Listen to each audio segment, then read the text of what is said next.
Hi, I'm Brett Smith with the Oxnard Police Department. Recently, the Oxnard Community Canine Foundation held its inaugural canine trial called 10-8. We called it 10-8 because it's a reality-based trial.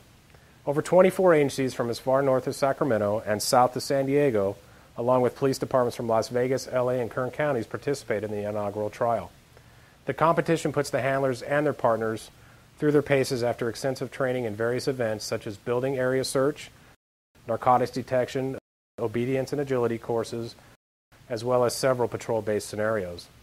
Not only do these events keep the dogs alert and ready, the handlers are able to show off the dog's skills amongst their peers and law enforcement and the public in attendance.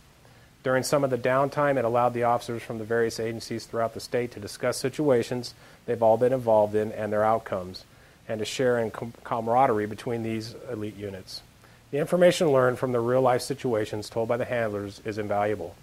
The information gathered can be used to further not only new training techniques, but also help with officer safety in dangerous situations and help in maintaining the best possible service to the public, which they demand.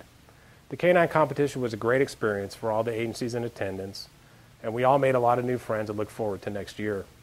If you'd like more information about the Oxnard Community Canine Foundation, visit our website at www.oxnardcommunitycaninefoundation.org. This is Sergeant Brett Smith with the Oxnard Police Department, and this has been Straight to You.